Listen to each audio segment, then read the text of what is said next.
if you do have a job and you have to commute to one, you're probably going to be spending quite a bit of time getting there. On average, people spend about 26 minutes. For those of you that are spending 90 minutes to get to work, that's going to eat up a whole month of your lifetime just sitting in traffic or a train or a bus or maybe even walking, which is the healthier option. But if you're spending more time getting to work than doing work, that's a problem. When you do get to work, most of us are pretty unhappy. To the tune of about 7 out of 10 people, we're unengaged, we're unproductive, we've probably tuned out. That could be because of how we have to get to work, where we have to get to work, and what we have to do when we get there. So that's the people perspective. But if we look at companies, the issue is even more dire. They're burning about $550 billion annually on lost productivity because workers are unhappy and unengaged. And it's not that the workers don't want to do the work or that the companies that are there don't want to hire people. There just are way too many jobs where the skills do not meet up. And I think the tech sector is one of those places. So I spend a lot of time thinking about how we can find processes where people can find those jobs and be really good at them, and companies can benefit from them too. And it's why I think we need such new approaches to work. And I think that's why I also need your help. I think we have obviously found a privilege and a way to access mobility in a way that other people have not yet discovered. And the more we can do to share that down, to share that knowledge down, the more we can do to change other people's mindsets on how we think about work. Now, change is a very big issue. It's a big deal. It's a very hard thing. It's a very fuzzy thing. How do we do that? I've decided that by focusing in one very clear area, I could potentially change the way people think and make their lives happier, and that's work. And that came to me from a very good mentor of mine who I work with. His name is Alex Osterwalder, and he told me, Kavi, if you can change the workplace, you can change the world. If I can focus on one thing inside of a company, inside of an individual's ability to work and improve that for them, I could make them a much happier person. And that, in that kind of specific way, has taught me how to focus a lot of my change management perspective on the future of work. Like I said, I need your help. And what I'm going to show you in the next few slides of my presentation are what I believe are some very practical ways that we can ask questions of individuals who may be interested in doing remote work or working remotely or in a more mobile way, but also how to press companies and institutions to think differently about it as well. I'm aptly titling it the remote work revolution. It's not my phrase. I don't know whose it is, but I just think it sounds really good. And it's the belief that talent is borderless and so is work. As we kind of adjust away from a manufacturing economy, we're seeing a service and digital-based economy where we don't necessarily have to be in one place to do that work. We're living examples of that. I believe that if you want to travel and you want to get a good job at the same time, then you should go remote. I also believe that maybe you want to take care of a family. You've got a new family. Maybe you have to take care of a loved one who is sick and needs to be looked after, and you need to get away from work from time to time. I believe that if you can get a good job and go remote, it's totally possible. I also believe that if you are bound by immigration laws, you cannot leave the country you're in, or maybe you can't enter the country you want to go to. Australia is a great example of that. Remote work can help facilitate a better job from a different place without maybe even leaving your home. I also believe if you want to earn a better wage, you could look for jobs where places are hungry for talent and go remote. I also believe if you want bigger challenges, maybe you're tired of what you're contributing to your local environment, but there's somewhere else in the world that thinks that you could do better, you could go remote. And then if you're a company and you want to save money, but you want access to great talent, and when I say save money, maybe that's real estate or other kinds of resources that eat up a lot of the expense accounts of companies, well, you could go global and find great talent to work for you. In that same way, governments are hard-pressed to kickstart their economies towards this new reality of work. And if you can go global and find those intelligent people, bring them to your country or have them work from where they are. And I'm going to show you some examples of countries that are doing that as well. So those are my beliefs, and that's what I'm working towards. But I do also believe that not everyone will want to work remotely. What's important is that everyone has the choice. Because right now, there may be people that say, I don't want to work remote. I like going to the office. I like seeing my colleagues. But one day, something might happen. Your loved one might be injured or terminally ill, and you have to take care of that person. Maybe you have a great relationship, and you break up with your boyfriend or girlfriend, and you want to get the hell out of there. Go remote. It's a way to have an option for new ways of working when you may need it. And right now, not everybody has that option. We do. Maybe some other people don't, but it's not necessarily consistent. So there's a 3-layer approach to how I'm thinking about this, because there's 3 spectrums to who has to do their part. That's individuals like you and me, that's companies, and it's also governments. Someone is responsible throughout this entire funnel or this entire step ladder thing here. It's stairs, yeah, through the stairs, for figuring out how we're going to be attractive workers, how companies can be attractive to talent, and how government can facilitate really great environments for companies and individuals to exist. So let's take a look at individual people. What do they need to do to be great remote workers, or to sell themselves to really good companies? Or maybe if you guys are talking to people, you have friends, you have colleagues that are like, I really want to go remote. What do I need to know? It's not as easy as just saying, just try it. That's a very fuzzy way to think about it. So I put together 3 very clear areas where I think people need to be strong in order to be great remote workers. You can use this as an assessment to see how good you are, how you need to improve, but also how you can get ahead of certain clients and companies that may want to hire you so that you can say, I'm on it, this is what it means to be a remote worker. The first part is, how organized are you? Ask yourself that question and think about it. Are you someone that is constantly trying to stay on top of your to-do list? Are you someone that is constantly being chased after for your tasks and your deliverables? Do you find yourself overwhelmed and stressed out? The more you can work on your organizational skills, the better of a remote worker you will be. In addition to that, we also have to think about communication. Are you very clear in the way that you communicate to your colleagues, to your leadership, to your management? Do they never have to even check in on you because you're already one step ahead of them? And the better and more clearly and more concisely you can communicate, again, the better of a remote worker you'll be.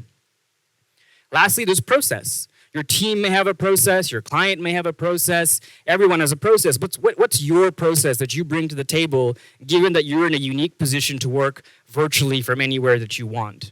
Because remote work is going to have a lot of irregular hours. How do you maintain those irregular hours once in a while? You're going to be lonely. There is a degree of autonomy that comes with remote work. We are in charge of our own schedules, we're in charge of when we get the work done, but it's also a very lonely thing. You may not see people for a very long time. I, for one, only see my colleagues twice a year. Beyond that, I don't even see them on Skype because we all use muted video screens. We just use audio calls, mostly because we're in our pajamas. And then there's deliverability. When you work as a remote worker, it's not about visibility, right? Think back to when we all worked in an office. You're in your desk by 9 a.m. sharp. Maybe you got there 8:30, and you watched the clock after 5, and you left at 6 because, my boss will think that I really put some extra time in because I stayed longer. When you work remotely, those hours don't matter anymore. It's, what did you ship? What did you get done? How did we progress the project forward? And that's going to be the real mark of how good you are as a remote worker. What did you get done? Is he or she a productive person? And then, of course, like we've seen with some of the talks today, how do you manage irregular workspaces? You could be working on the floor, you could be working at a desk, you could be working in a cafe. How do you work with the ambiguity of the location to work and use that to your best advantage? So I'm going to take you to the country of South Korea, where they're doing a very unique experiment in this area. And I'm going to show you what I learned when I was there back in May. So South Korea has probably, I think arguably, statistically, one of the highest suicide rates in the world. And it's a pretty dire situation. It's very much linked to economics and the way that they're working themselves. For one, they're very overworked. They work very, very, very long hours. And a lot of that came from a habitual kind of behavior where, it was a war-torn country after the Korean War that worked very, very, very quickly in order to get itself out from poverty and into wealth. And in doing that, they very much focused on a manufacturing sector that led to a lot of great growth. Electronics, TVs, boats. I think South Korea is one of the biggest shipbuilders in the world, and it really took things up high. But with the decline of manufacturing, they still focused on those behaviors that would have worked in that environment. They didn't transition out as they went into a service economy. They actually brought a lot of these habits and behaviors with them, and quite literally and figuratively, that ship sailed for them. And the suicide rate is related to that because, for one, young workers or new workers coming into the economy are so burdened by competitiveness or just the saturation of the job market that they're so overwhelmed by it, they're more willing to commit suicide than to have to go into work. South Korea is also, like many other Asian nations, very much focused on the family unit, right? When you get into work, your earnings are also going to supplement the expenses of your family, your parents, for as they go into old age. A lot of parents don't want to be that burden on their children, so they're also committing suicide for that very sake. So the government said, whoa, how do we change the way our young people or current workers think about work, and how can we work together not only as an institution, but with companies to figure out a strategy to change all of that. So this is what they did, and it was really interesting. First of all, government and companies got together, and the government said to big companies like Samsung, Daewoo, Kia, Kakao, all these great kind of industrial giants of South Korea, they said, we're going to give you tons of money. We're going to give you so much money to build what is essentially these venture centers all over Korea. And we're going to partner you all with each one. So Samsung has a pocket in Korea where they've built a venture center. Kakao has one on the island of Jeju, which is where I visited. Daewoo has another one. And what they have done is created a place where new ideas can be taught and new ideas can be incubated so that those people become better trained workers, better trained thinkers, better trained entrepreneurs, and ultimately bring money back into the system. So here's what they did with the ideas. One, they had seminars. They constantly host these seminars where people like me go in and talk to them and say, here's how you think about remote work, or here's how you think about being an entrepreneur, or here's how you think about using digital technology to get new work. And that kind of osmosis of learning, which I call, or like most coaches call the teach one, reach one concept, allows South Koreans to essentially integrate or interact directly with people who are already doing it and learn from them. And some of the questions are ridiculously awestrucking to me because I had this perception in my head that, oh, it's just, I don't know how to code, so I can't work remotely. But the actual questions were more like, how do I talk to my parents about being a remote worker? How do I talk to my parents that I don't want to go work at Samsung, I want to run my own business? Which floored me because I didn't think about that. I came from a privileged area where maybe I ruffle feathers with my parents, but I still went off and did what I did. In the South Korean culture and like in many other cultures, if they went ahead and created a startup or worked in a different way that was not known to South Korea and they failed, that was essentially shame on that culture. For example, in the United States, if a company fails, if a startup fails, you can still go out and get a new bank loan. In South Korea, you can't. You're kind of scarred with this mark of failure and you're left to go sit on your side over there. So they brought people in to talk about those things and help them work through those processes. The other thing is they have a co-working space where anybody can come in. And again, through osmosis, through peer-to-peer learning, we can share new ideas and new ways of doing things. The government fuels all this money so that they have a place to go. And these companies that have been partnered up essentially give their resources. They'll have people that work for Samsung in there working with existing business owners, working with entrepreneurs, working with young students to the point of high school to show them how the world is acting differently and how they can take advantage of it. Because at the end of the day, those ideas are going to result in a crazy network of potential new businesses. And yes, admittedly, some failed ones too, but those failed ones will be learnings that can fuel more of the ideas that could transition the economy out of being so manufacturing heavy and out of the habits that are currently, in some ways, ruining the environment for work. So then we need to look at companies, because companies also have to do their part. And the South Korean example is one where all those pieces kind of work together really well, but there are companies that are just doing these things on their own as well. For companies to think about how to be attractive to remote workers or how to support great flexible workers, they need to do a few things as well. One, they need to start small. They got to pilot it. Like with any change initiative, if you try to go too big and you fail, you're going to burn a lot of people. It's going to demotivate a lot of people. You're never going to want to do it again. So the smaller you start, you can scale accordingly as you succeed and as you fail. Two, hire good remote workers. I just showed you individually what each of us can do to help people who want to be remote workers or what we can do for ourselves in order to pitch ourselves as better remote workers. If they bring in those types of people with a mindset to maybe, again, through osmosis, see how that affects the rest of the company, that's a win-win for the worker and it's a win-win for the company as well.